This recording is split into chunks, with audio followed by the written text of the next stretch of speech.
usam nessa reflexão e certeza, hoje e sempre. Amém.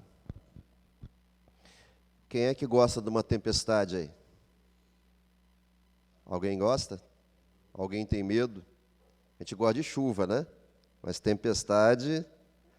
Tem uns loucos aí que trabalham com isso, não é louco não, são pessoas que se dedicam a entender as tempestades, suas direções, para poder ajudar a gente a não sofrer tanto com elas, né? Especialmente em países em que elas são muito fortes, né? Há pessoas que trabalham com isso, ficam atrás, já viram aqueles caras que ficam atrás de furacão, né? Com a caminhonete lá, né? E correndo esses riscos todos, assim como os outros profissionais também que arriscam suas vidas pelo bem comum, a gente que fica atrás de tempestade.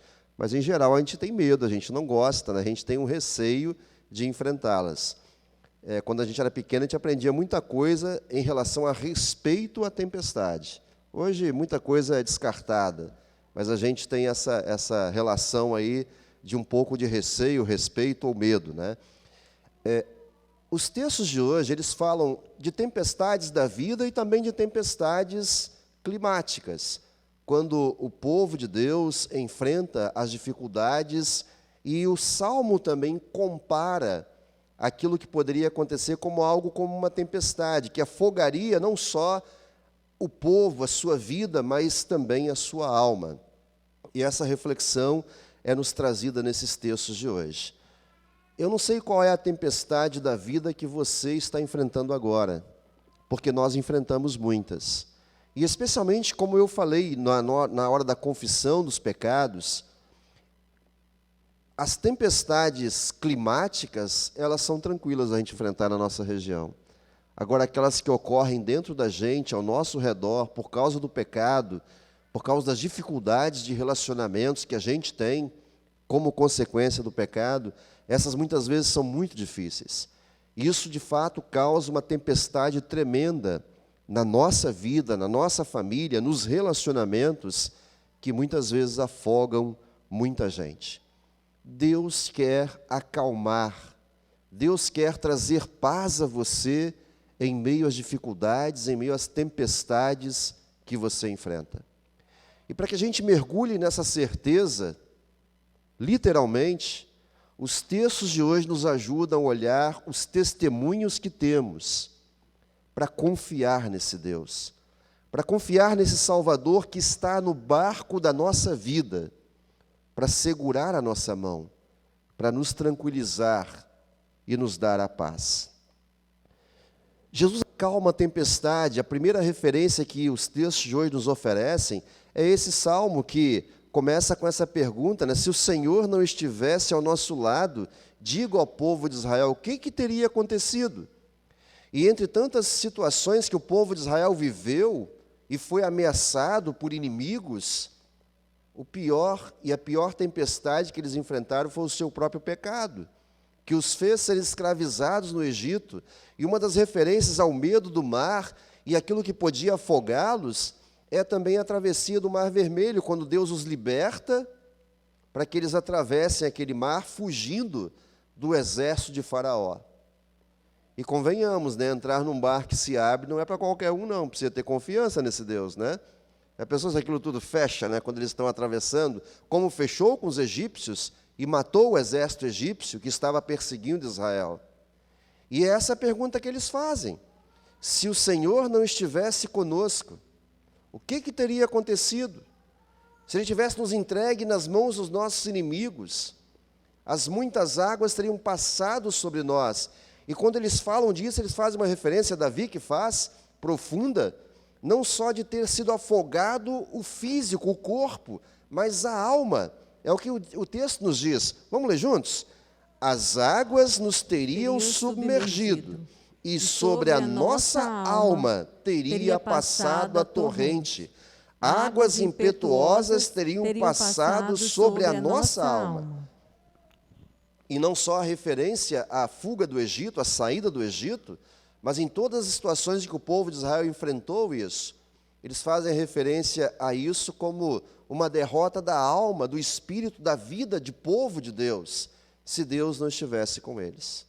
Mas Deus estava sempre socorrendo e trazendo-os de volta à vida mediante o arrependimento e as suas bênçãos que ele dava a eles.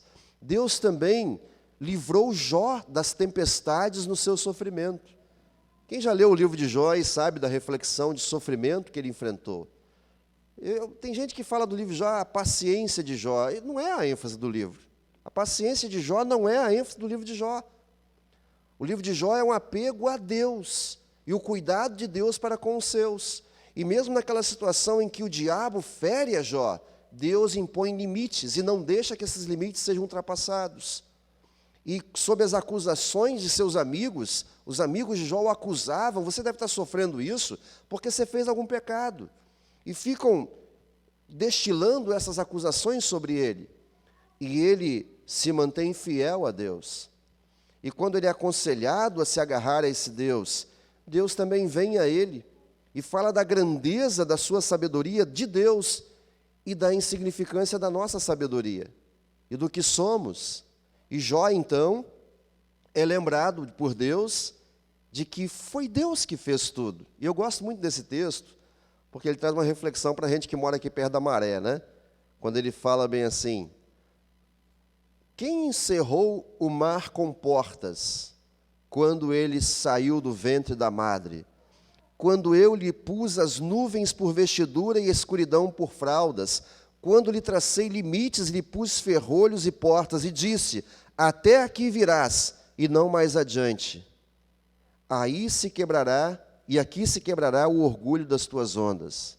Eu já falei isso para vocês algumas vezes, né, quando a gente vai contemplar o mar, né, e olha aquela imensidão. Morar na praia é chique, né? E é caro. Mas já pensou se aquele mar vem para cima de nós aqui? E ele poderia vir. Nós moramos num mundo redondo. E a água num troço redondo não fica daquele jeito que fica ali.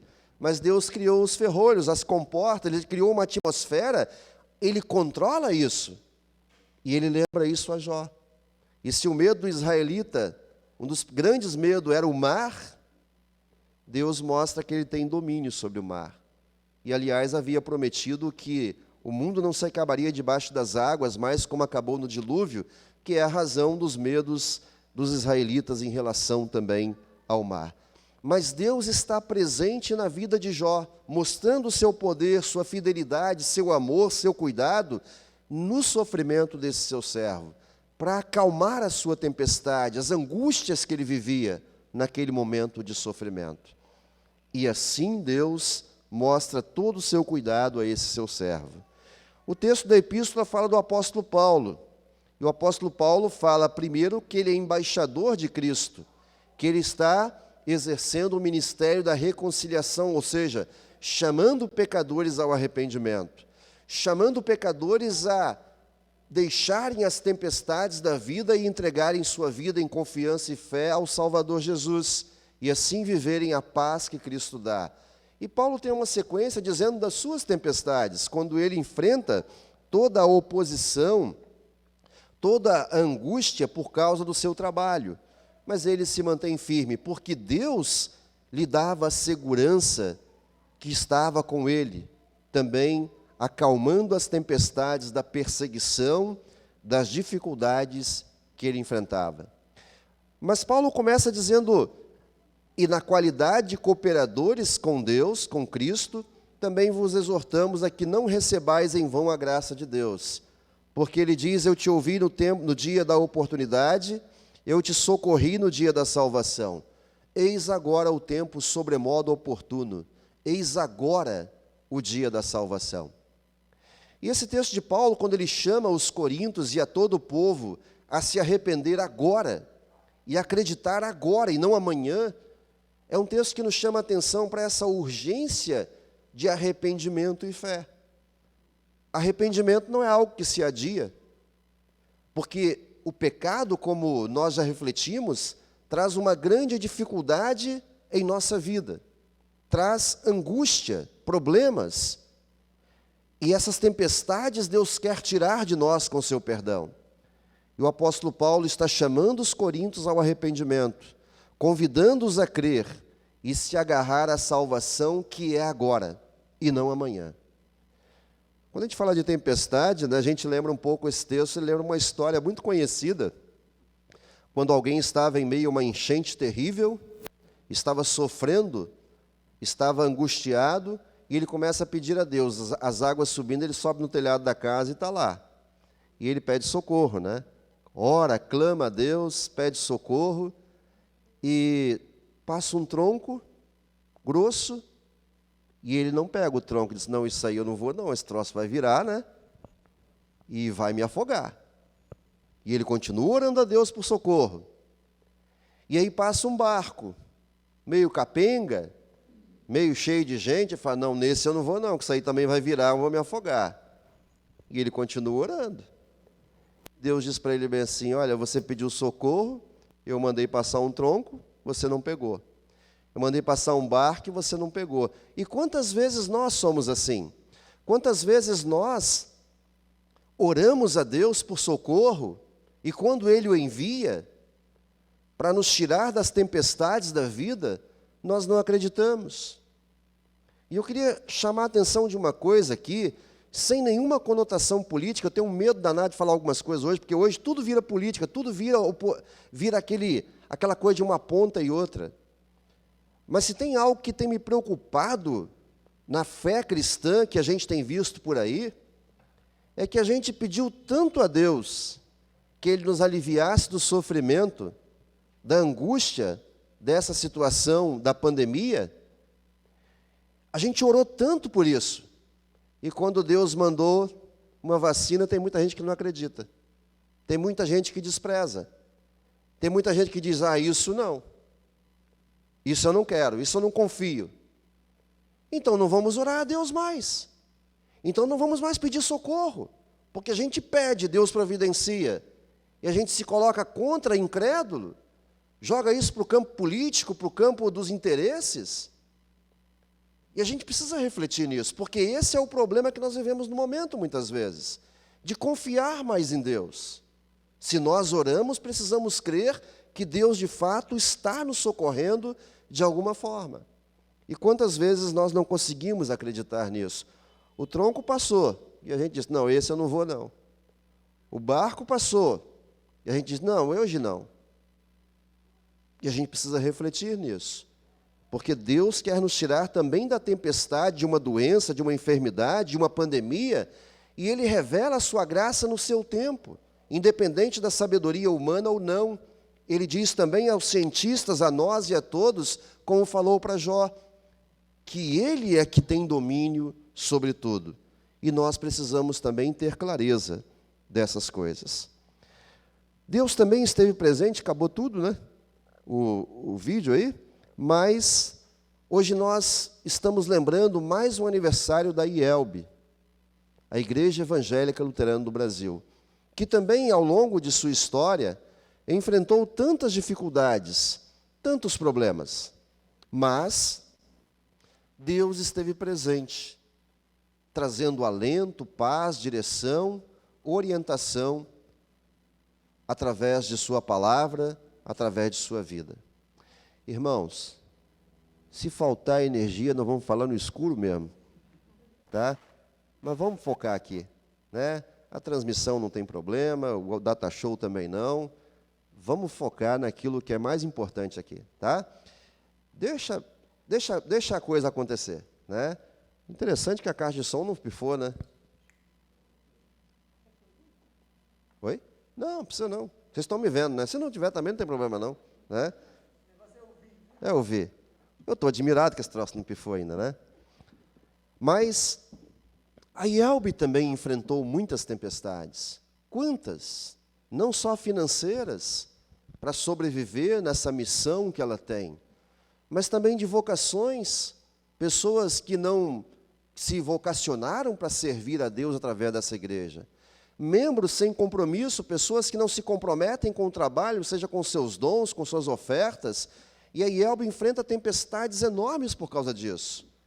Mas ainda assim, Deus abençoa esta igreja e traz alento, traz paz e bonança às tempestades e dificuldades que ela enfrenta.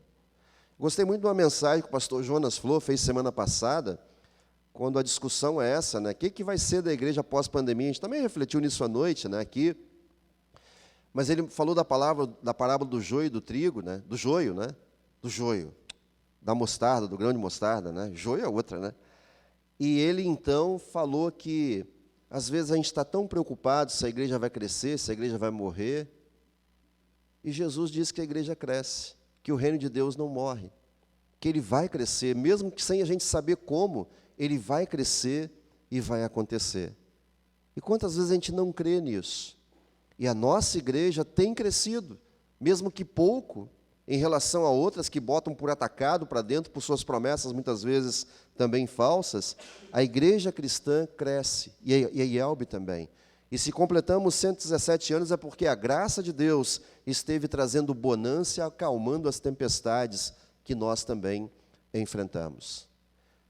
E lembramos também, então, por último, né, que Deus age para trazer calmaria e acalmar a tempestade da nossa vida. E eu não sei qual é a tempestade que você tem enfrentado. Como pastor, eu vejo a cada momento membros e pessoas à nossa volta enfrentando problemas, dificuldades, angústias, doenças, que são uma tempestade na sua vida. E Deus quer se colocar do nosso lado para mostrar o seu poder e o seu amor e o seu cuidado por cada um de nós. O texto do Evangelho de hoje é um texto que mostra o cuidado de Cristo com os seus apóstolos, a necessidade de confiar nele, que se ele está no barco, o barco não afunda. Jesus está cansado, como ser humano, ele tem cansaço e dorme.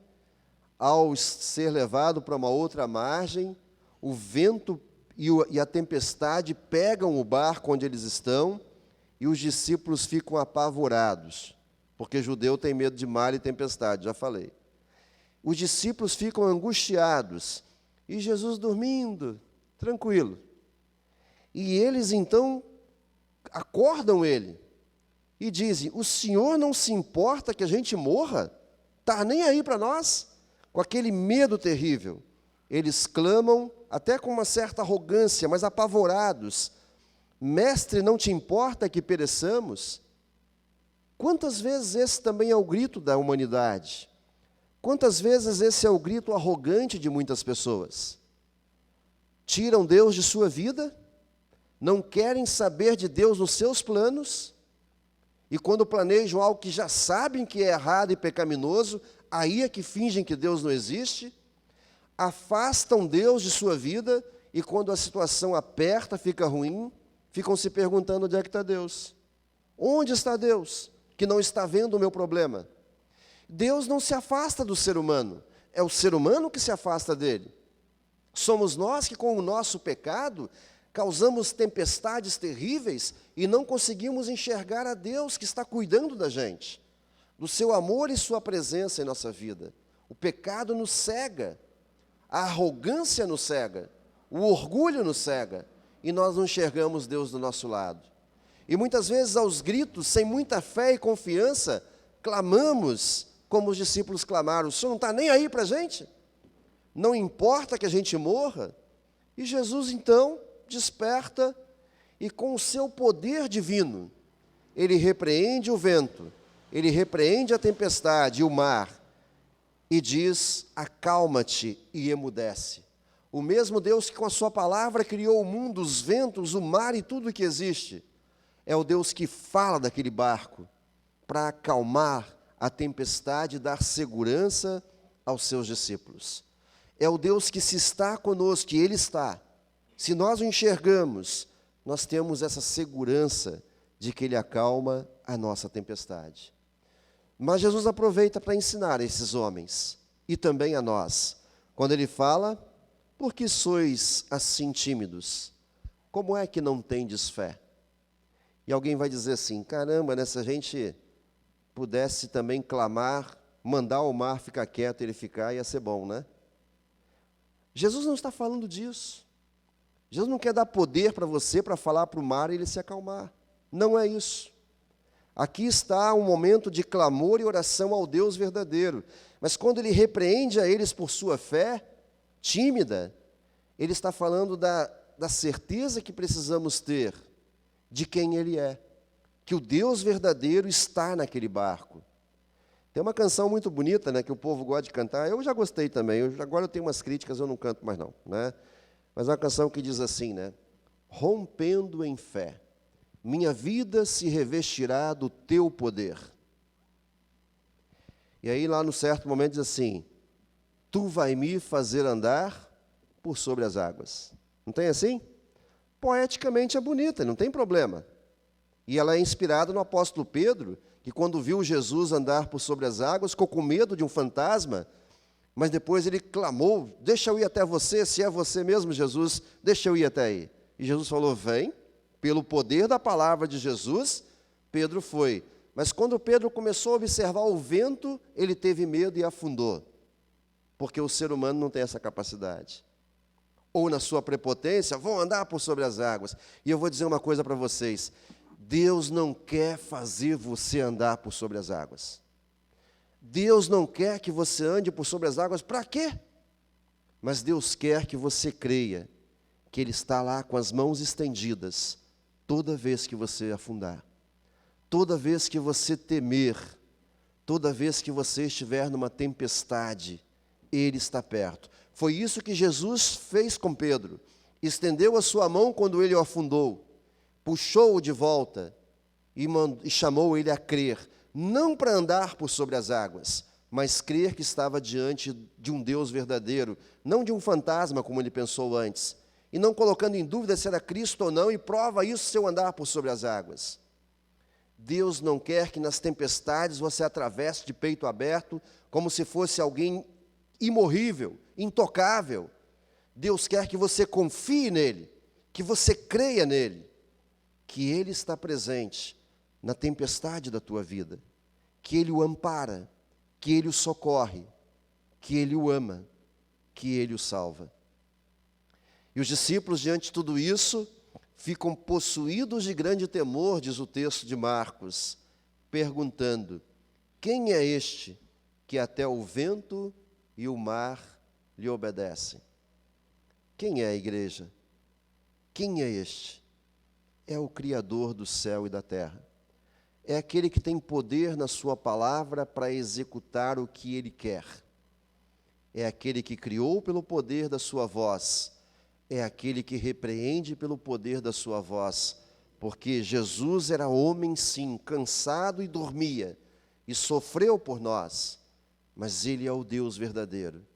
E a timidez que eles tinham, que Jesus chama a atenção, não é para querer repreender ventos, mas para crer que naquele barco, naquela missão, estava o Deus Todo-Poderoso, que veio trazer redenção à humanidade pecadora, que veio trazer bonança e paz a todos nós, pela fé no que Ele realizou por nós.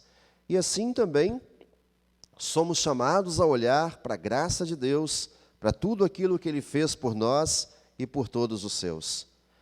Perguntando, como o salmista abre hoje o introito desse culto: não fosse o Senhor que esteve ao nosso lado, Israel que o diga, não fosse o Senhor que esteve ao nosso lado, que teria acontecido?